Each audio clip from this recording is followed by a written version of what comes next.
My guest today is Diana Divine. Diana, you are a soul guide, multidimensional channel, author, and podcast host devoted to awakening human potential.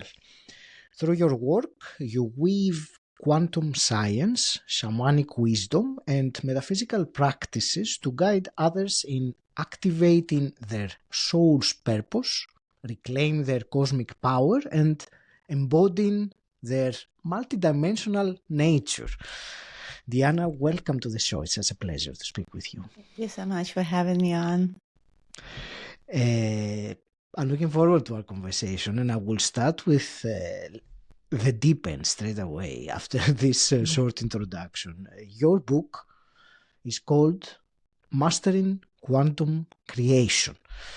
So, for those now listening to this and they hear quantum and they think this is abstract, what does this look like, in everyday life? That's a great question. I think quantum in general is something most people know as a word from quantum physics, right? So they know quantum physics is a type of science that we have where it's trying to explain nature of reality.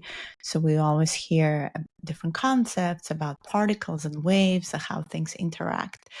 But quantum is essentially energy that's all around us. We're just not able to perceive it with our spectrum of the eyes. But if we just assume that the energy is around us, and I'll call it quantum field, and this field of information has everything about us, all the records of our soul. And what is a soul? Soul is like a software that is hosted in this hardware called our body. So I'm assuming those who come to your show believe in incarnation, and they believe that this life is not the only life that we have. So therefore, each time the soul incarnates into what I call the game of consciousness, it has different purposes that it chooses in different experiences. So it chooses specific family, a specific geometry of the environment, geography, all of those different elements of how to experience reality. And when it comes to mastering quantum creation, what my book talks about is my journey of how I came into awakening, but also weaving in the concepts of my book is split into 3 parts of remembering, expansion, and mastery.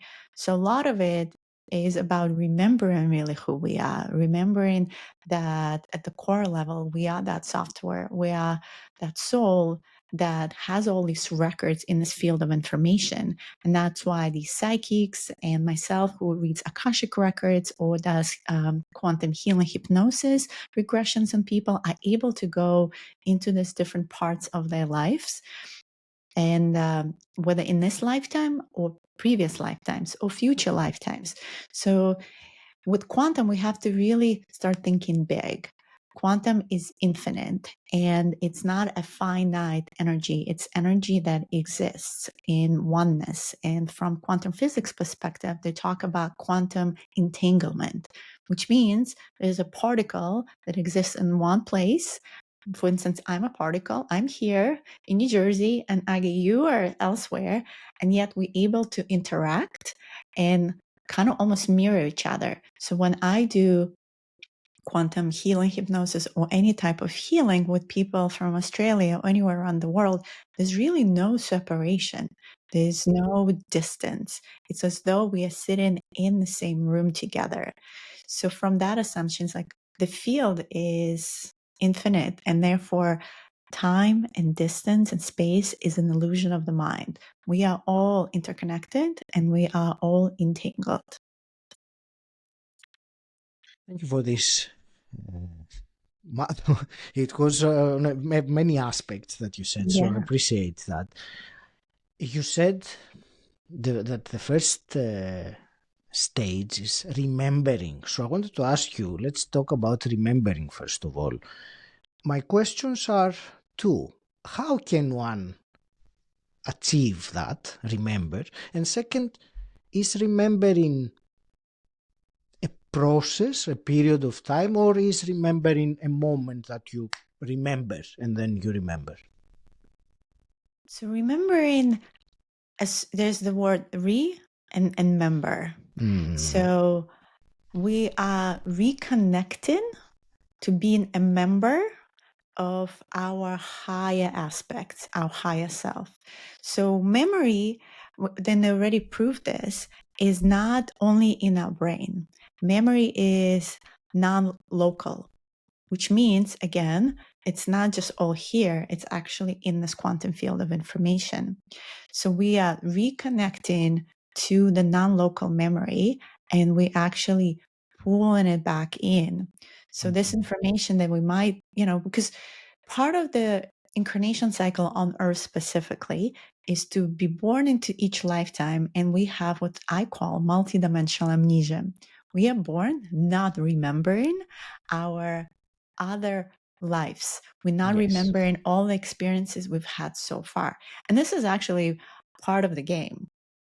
From my experiences in with the galactic different species, and I interact with different ones, they all remember. They don't have such thing as being incarnated and not remembering. They remember everything that they've done. Maybe they were a different species in a different star system, and that helps them to continue on their journey. But part of what we're doing here, we actually, in some ways, on purpose, not remembering. And so we're kind of starting from scratch. Although we are seeing right now some people are starting to remember more than before, and we can go into that. We are also in a different timeline right now. Everything is speeding up. There's more, the veil, so to speak, is thinner. So there's more access to the quantum field. And so people start remembering. But the memory is not through the brain. It's really through the heart. It is through the feelings. It is through the body. And like you asked the question, does it happen in one moment over a course of time? My memory developed over a course of time.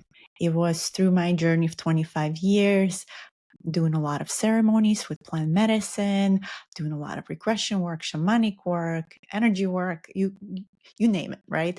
And I've done all of it, and I went to collect these breadcrumbs, pieces of myself to piece my story and remember my story. So I don't believe it's all just comes in one moment. It could, some aha moment or a lifetime, when you interacting with someone and all of a sudden you remembering that actually, oh wow, like you seen yourself in another shape, let's say like in the Middle Ages in a castle, and you a knight, and then they're your enemy. I mean, I've had those moments. I don't know if you ever had where you're like, oh wow, I know you from before. Like we've had other lifetimes, and you can like shape shift in with those people. So sometimes it happens, of course, but I think it's a gradual process. It's also what you're ready for. It's like how far your soul is ready to receive this information. So a lot of people that come to me for quantum healing hypnosis, they don't really always know what they're ready for. But their higher self takes them into the lives that usually have a pattern. There's something they need to know right now, because there's so many lives they can see, but there's a pattern that is relevant to what is happening to them right now, because this lifetime right now matters the most. We literally pull in all these aspects to our space and time, and we collapse in those timelines to be here in this moment. That's really our goal right now, in even more so in this lifetime right now, from what I've been seeing, that we can pull these different qualities and those lifetimes that maybe had some trauma that happened, or we like died on the battlefield, or something that we still hold in our energy field today. It's good to go back there, look at it, heal it. And then that's what I'm saying, collapse in timelines. We heal it, we collapse it, so no longer leaking energy. And let me just give you a good metaphor, because I love sharing this metaphor. It will start making sense when I say about leaking. What does that mean? So you know how like right now, before we got on this podcast, you had some technical issues. So, like I'm looking at my browser right now. I have probably 20 tabs open, and that's a lot of processing for my laptop right now. There's just many things that open, and sometimes I have to close all the tabs and like reboot my browser, or sometimes reboot my computer from the beginning. So this is what happens to us when we have too many tabs open. The processor is only can handle so much. So we need to sometimes go back or heal those aspects, recalibrate them, and close those tabs so they don't leak energy anymore. And so we can, you know, be processing the best way possible, the space to process. And right now we're also in a very interesting time where, you know, we are moving through towards galactic center. We're moving through photonic belt. We're getting so much solar activity. And quantum also assumes that it's not outside of us. We are quantum too. We are light. Like if you look at our biology, at biophotonic processing that's happened in our body between mitochondria, which is organelle in our cells that produces ATP production, to our DNA. There's enough research right now in quantum biology to prove that we're constantly producing light. So as we're receiving light cosmically, we're also producing light. So quantum also means to hold as much light as possible. So what happens when we have too many tabs open? We just don't have the capacity to process all that light. So that's part of this work too, is to do what we need to do to close the tabs and have as much availability for processing power. That's great. I like this the metaphor, and I think all of us can relate with having too many tabs open. Yeah. I want to come back to what you were saying about, remembering or this process happening when you're ready. I think that's how you say, or to extent. I would assume that someone who does have a spiritual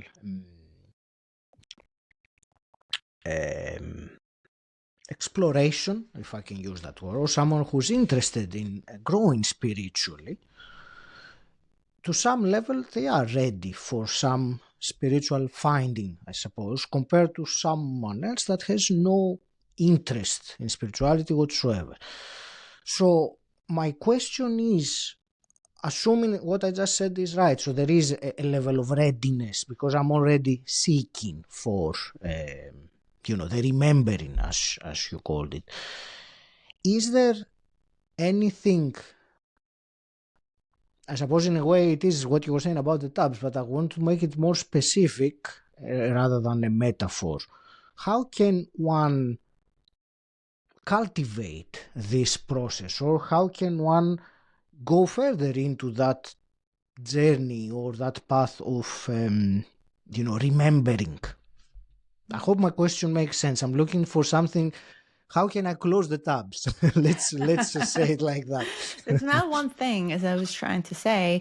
Sometimes you have to explore different modalities to see Sure. what works, because everyone's very individual. I mean, on the basic level, if you were to do just yourself, it starts with meditation. It starts with finding a time in your day to be in stillness. Because if we just running around in this society, we encourage to just be in a hamster wheel, just go, go, go, produce. And we don't know how to be. And beingness means being in stillness with yourself.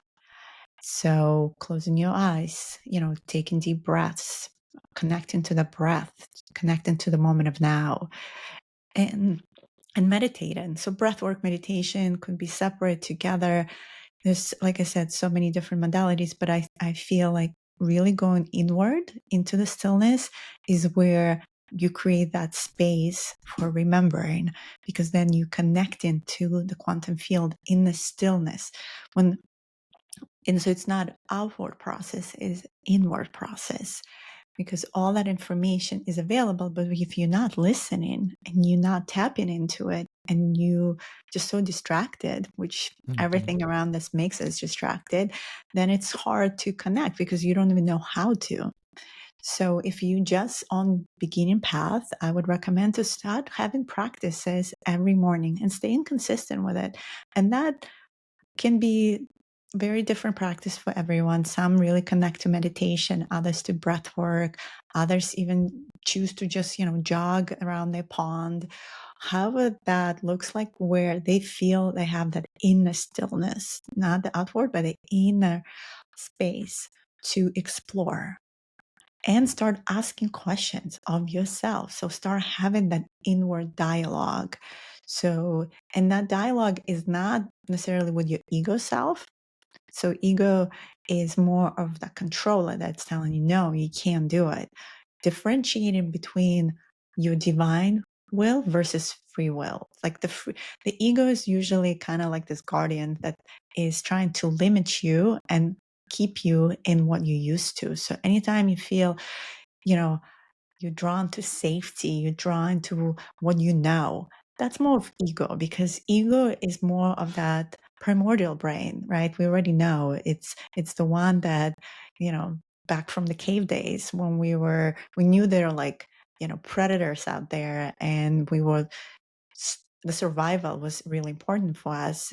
So we would just come out of the cave when we needed to get food, because we knew there were some scary animals running around, and we would do the same thing every day. And then one day, let's say the berry tree dried out and we have to go somewhere else. That cave person would freak out, and they would be like, oh my God, I have to take a new path now. So anything that new was equivalent to unsafe, and the unknown is scary.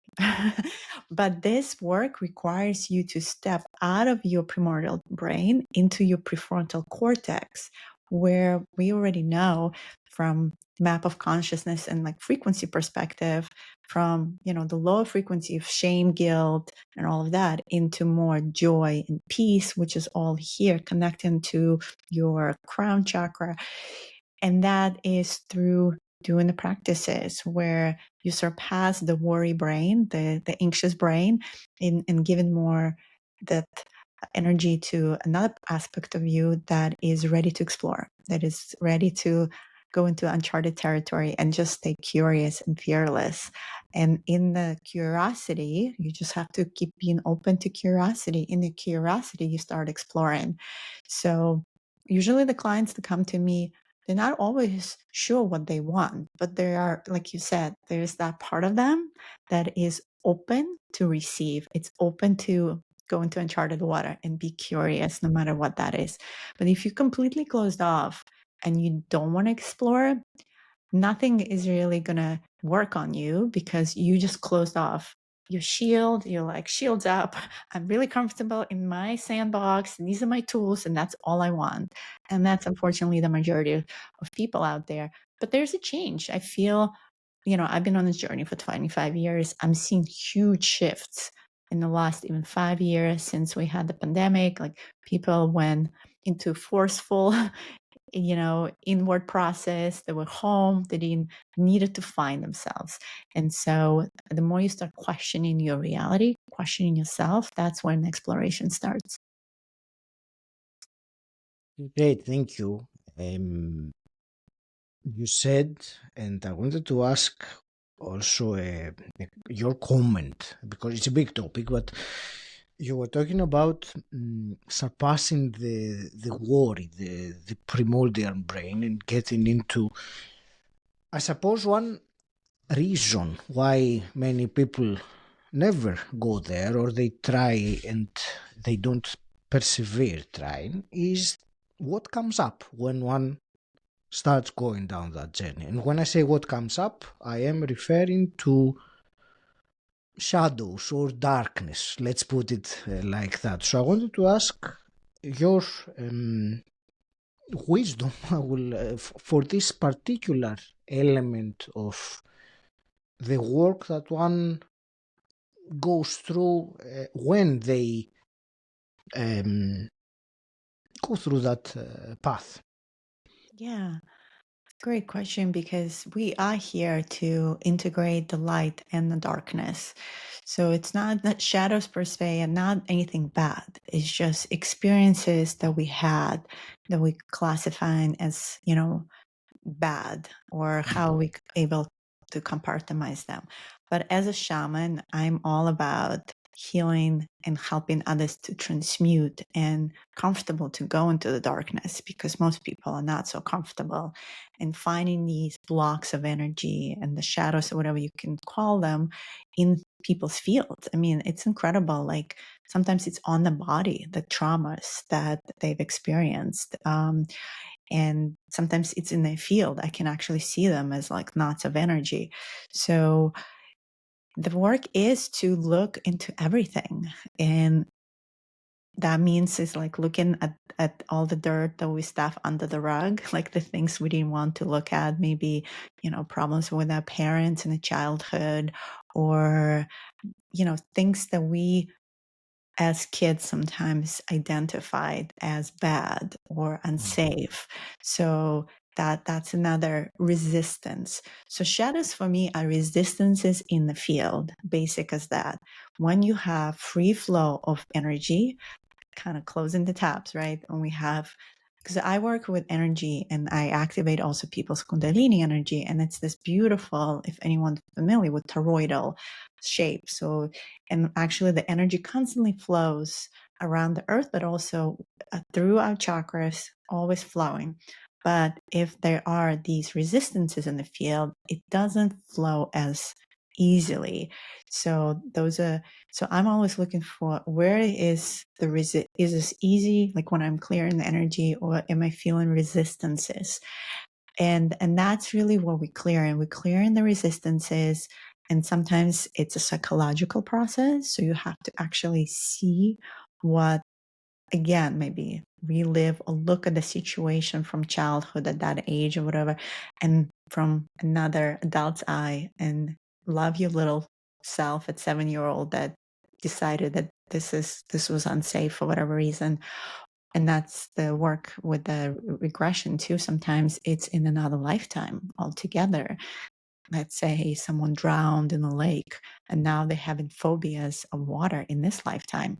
So if their subconscious self is taking them back there, and they relive in that moment as though it's happening right now, and then they're looking at it from an observer perspective, being a witnesser to it, they're able to integrate it, they're able to learn the lesson from it, collapse it, so it's no longer, a resistance. And so they bring in that energy back, and kind of pull in. From shamanism, we call it soul retrieval. It's like pulling a piece of the soul that was missing back into you, because that's what happens in the moment of trauma, because the brain, the psyche cannot process it. We freeze the moment. And we almost, like, from memory perspective, we forget that even happened. And often enough, from psychology, like, people do not remember their moment of trauma at all. They just shut it off. And that's actually a protection mechanism. So the ability to, sometimes you look at it, sometimes you just feel into it, you don't need the details of it. But again, collapsing it, easing the energy in the flow. And that's kind of how the energy opens up.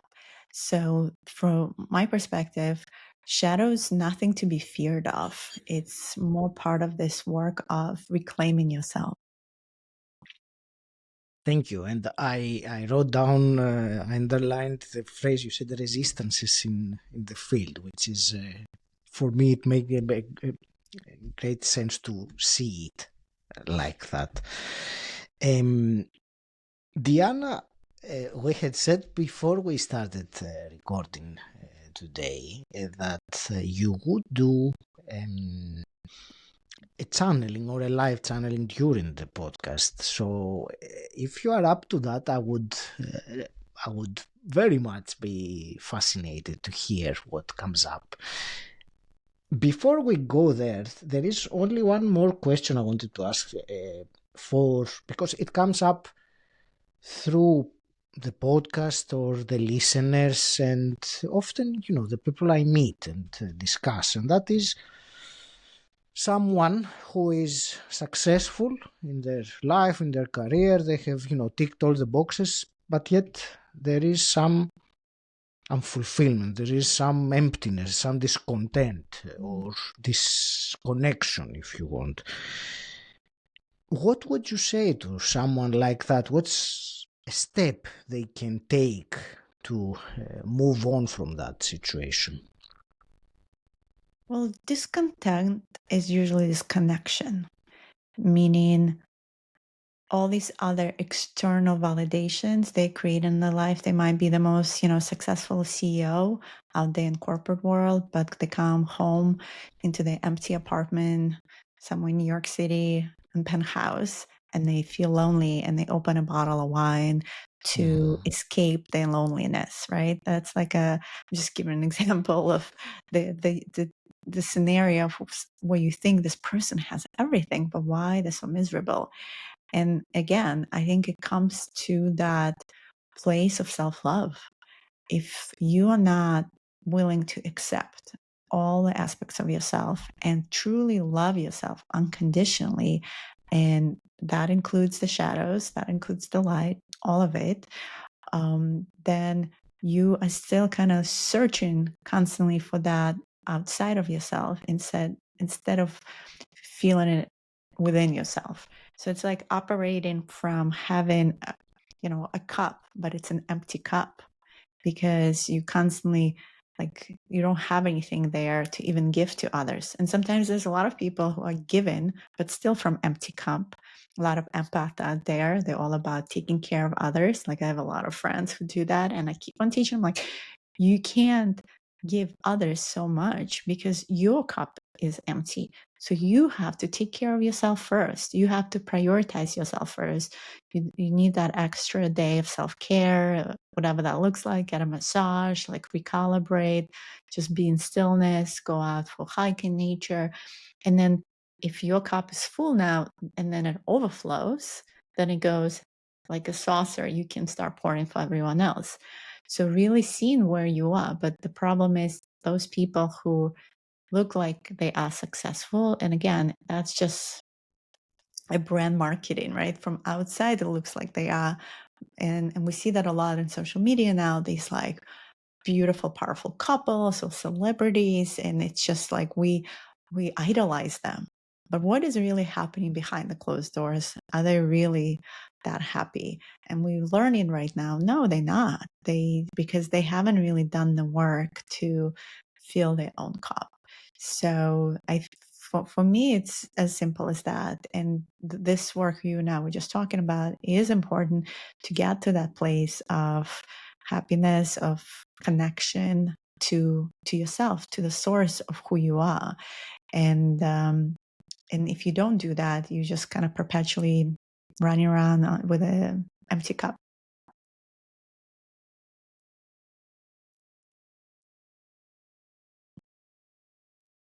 Yana, would you be up then to do some channeling?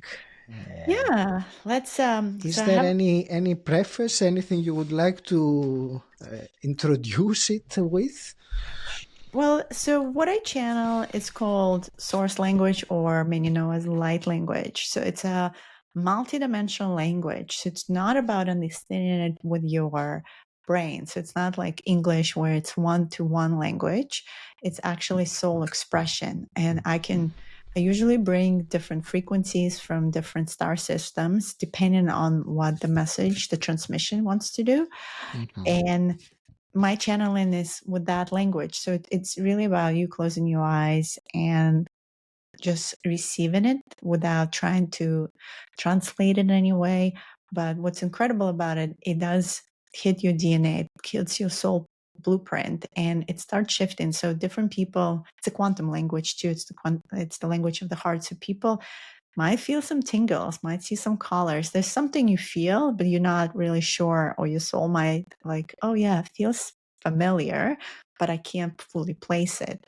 And everyone talks about telepathy as the next thing, but before we get to telepathy, it's really this right now, and light language has been really expanding in the last 5 years. I've been channeling light language for 8 years, and it's just accelerating. More and more people connecting to it. It's a soul expression.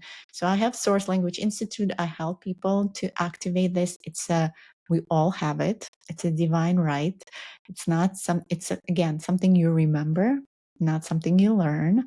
And so actually those who are able to step out of the ego and just surrender to the flow of the language. So it's like a sound healing. You can think of it that way. We all talk about Reiki, sending energy. It's the same way. You also kind of move energy with your hands, but also it's verbal. And I also created, with my book, I also created an oracle deck. So I wanted to pull a card for us to see what's the good theme for our channeling can be. Oh, I love that. The aqua prism. So you can see a girl with the different rainbow colors. And the message is refraction of the divine. Truth is multidimensional, refracted through perception lenses. Expand your vision and embrace the full spectrum of wisdom. So the message here is around all of that. So let's see what comes up. I feel it's going to be third eye activation. So whoever's listening, I invite you to, wherever you are, probably don't do it while you're driving. Just receive, don't close your eyes. But if you're home, or you can lie down or sit and just take this time to close your eyes and take a deep breath into your heart space and exhale out. Another deep breath in. And imagine this door, this beautiful pillar of light is opening under your feet. And this pillar of light is moving down and down through the rocks and the soil, all the way to the core of the Mother Earth. So taking this time to really ground yourself and connect to your experience here on Earth, because you are actually not just doing work for yourself, but also for Mother Earth, as she is also going through this awakening process. And then now imagine this pillar of light now going from your heart all the way to the core of the galaxy, to the black hole, the central sun of the Milky Way. And just seeing yourself in this beautiful pillar of light, and just opening your field now to receive the message. Urtiash tumbai katia tumbuatiash taratikia tumbaiasha. Umbu kuania nash tariti nadlistur tumbaya naya nush tukuru tumaya. Ushu kumbai katia sturt urt ishtamaniatiana. Seeing this beautiful rainbow light swirling and wrapping you and the pillar of light, urtushtia pukuratia mushtuati, seeing yourself as refraction, umbuatia, of the divine, urtu, and all the beautiful colors of the rainbow. Ushtumbai sayatumba sayakwa.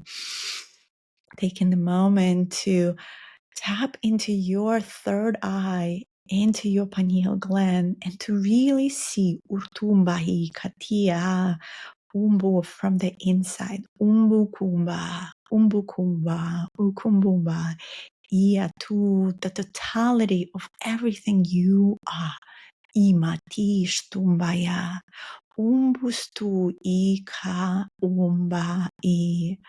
See yourself beyond the physical body, umbua tia tu umbua, connecting to this other beautiful light bodies, umbua, light bodies of light that are emanated around you. Umbuumba sakuatia raniata, umbua urutua.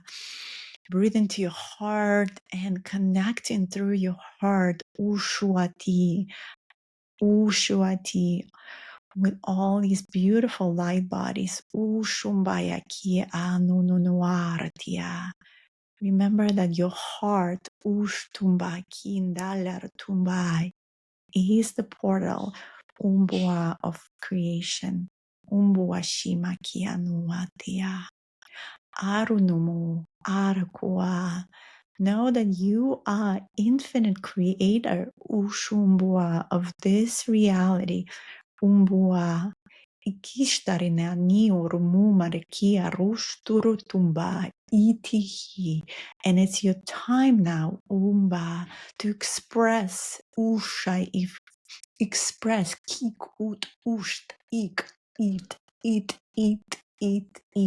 your soul Umba ik na into this reality. We invite you to speak your truth in the kimba as your truth in the is needed now. Uk usht yak na ya. Isha ima et a umba sahia inda ushtu nia. You are loved. You are protected. Uai umba. And we love you. Thank you.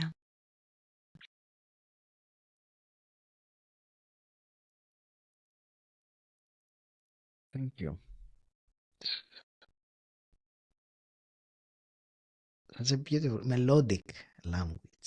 The sound, I mean, the sound of it, sound melodic. Thank you for Melodic, this. yeah. Those are the pure vowels of creation.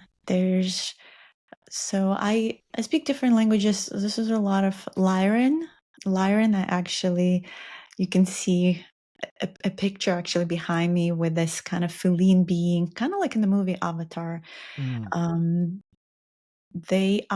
That's us. That was our first humanoid experience in this galaxy. And they are the ancestors of us as humans. That's where really the humanoid body was created. So Lyran is my language, I would say my native language, galactic language that I remembered first. And then other languages open that I know as well. And then at some point when I was doing the throat activation, I was using what's called Draco, which is like with a more reptilian dragon language. But it's harsh language, but it does really good job in clearing anything throat related and around the heart chakra. So this usually, intermix of languages depending on kind of the message and what needs to be created for the experience itself. But it is melodic and it's very heart-centered because the Lyrans were all about service to others. And if you think also of the movie Star Wars and the whole galactic saga, that's really depicting what happened. We resonate on the soul level with Star Wars. We love it. And we're like, why do we love it so much? It's because our soul kind of deeper knows that this is something that we all experience as star seeds way before we came on Earth. And there was this galactic war where we were conquered by the Empire, which are actually the Dracos, and we were migrating to different systems and escaping this war. And that's really where the drama, I would say, in the Milky Way started. So a lot of our work is also to reconcile the war. And that war is galactic. That's like our own inner war, and the war on Earth. So, and that's kind of comes back to that inner peace. As we find peace within ourselves and that stillness, then we start projecting that peace into our reality. And in my book, the forward to my book is actually channeled by Tony Ghazi, who channels Antarian. And those are kind of more like Mentis beings. They also found their race, and beautiful message as well, and reminder that we are more powerful than we imagine. We all are actually creator beings. We created this reality collectively somewhere, and now we just reclaiming our cosmic power. We remembering, we stepping back into who we really are, and it was stripping like the layers of the onion and coming to the core. And I use that metaphor a lot because it really makes sense. Because every time you strip a layer, there's tears coming, there's Exactly, emotions, yes. and emotions are a big part of this. We are here on Earth able to have full spectrum of emotions. No other star system is able to do this because we are also a symphony of conglomeration of these star systems. Like this, the body, human body, it has over 25 different DNA codes and genes of these star systems. So we're a mix of all of that, and that's why we're able to have such beautiful full spectrum of emotions. So embrace your emotions, but also know you're not victim to your emotions, and that's part of like emotional mastery, like knowing where you are, what you're feeling is all true, but it's also a choice to shift out of that emotion. And you can start your day feeling very low, and then start moving and go into the joy. And that's why I love the language. This pure language is allowing you to connect to the frequency in the quantum field. And I use it a lot to even help myself because it always brings me into joy. Or let's say I connect to the fairies, and the fairy language is very joyful. So like there's these different frequency of languages that you can actually bring in, and they incredible, but they're very pure and very soothing, and your body system kicks into parasympathetic, like it relaxes, it just recalibrates. And I think that's our job, is to learn how to identify it and then find ways to recalibrate. And I encourage everyone to explore light language, source language, because it's been such a joy for me. I mean, I've been in this journey for so long, but when I started channeling light language, it's been constant exploration because there's no end to it. And it's a wonderful tool that goes with anything you do, any energy modality. It's like just another layer of sound, original sound, I would say. Uh, you use the word soothing, and that's exactly the word I would use earlier to describe the message you shared with us. So thank you. Diana, this has been an absolutely captivating conversation. As I start wrapping things up, the first thing I wanted to ask is how can the listener of the conversation connect with you and find out more about your work and your book and so on? Sure thing. Yes, you can go to my website. It's Diana, but it's dianadivine.com. And it has all the links to my book. My book is available on Amazon as well. Mastering Quantum Creation, Awaken the Phoenix Within, Manifest Your Reality and Reclaim Your Cosmic Power. The Oracle deck is available there, as well as you can find me on Instagram at Diana M. Divine, as in Mary. I post all the time, and there's different offerings online, workshops, as well as the course that's available, and more coming. So, yeah, please connect with me. And also, please, if you feel called, find me on YouTube. I have about 50 episodes of Soul Communication podcast. It's also Diana M. Divine. And I'm starting recording again. So there's going to be more information coming out. But even those 50 have a lot of rabbit hole type of information in there as well. Thank you. Diana, I also have two quick questions I always ask my guests. And the first Sure. one is, what does personal development mean to you? Wow. It means everything. I feel we are here to develop and reach our highest version of ourselves. So, like a phoenix, we're here to transmute, transform, and as resilient selves, create the new version. And we are doing this process again and again. So, everything is just constantly questioning and upgrading ourselves in many ways. So we're here to learn as a soul. So and I love that yours called personal development mastery, because ultimately we also have to accept that we are the masters, and we're just remembering that we are the masters. But the more we start, training and playing with different modalities, the more we start understanding and remembering that so it takes time and practice. And so you have to develop that. It's like going to the gym and lifting weights. And in the beginning, it's like so hard, but the more you go, your biceps get stronger. And from 5 pounds, you went to 15 pounds. Similar to here, we have to train our systems. We have to train our body and develop practices on a daily basis to step into the mastery. Thank you. And a hypothetical quick question. If you could go back in time and meet your 18-year-old self, what's one piece of advice you would give her?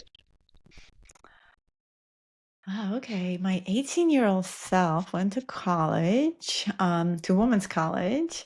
She had to go back to Israel to serve the army. And so she didn't have passport that was valid. So she was very in this weird unknown territory. Without her parents in the United States, and she was not happy in her circumstances, and she thought she's stuck, like she wasn't sure where it's gonna go. And I think I would tell her today that you got this, girl. Because actually it was in college, my sophomore year in college, that I started kind of tinkering and exploring Zen and Buddhism. And I started meditating in sophomore year in college, and I was working with this beautiful Japanese professor, and he was teaching me about stillness. And I think from that point on, things just started opening more and more, and it never ended. So yeah, my 18-year-old self was not sure and very scared. And I think my 45-year-old self is still exploring constantly and not always sure, but she's just much more embodied. She's much more sure. She just has the information and all these experiences. Like I have baggage of things that I go to and tools. I think back then I just didn't have the tools yet. So collecting tools is helpful, because then you know how to pull different tools for your own personal development. Great. Diana, I want to thank you very much for this conversation we had. There were many things, and I believe layers of things that they were there, so appreciate it very much. I will leave it to you for your parting words to this conversation. Yeah, whoever is listening, well, thank you so much for tuning in and being here with us. And this was just my kind of parting word, as a reminder that don't think you're limited. Really remember that you are this beautiful, infinite, powerful creator. Everything is available for you. So I encourage you to and invite you on this journey of self-exploration. Just stay curious, stay open, and everything is ahead of you. It's just, it's an exciting journey, and it's about the journey, not about the destination. Thank you.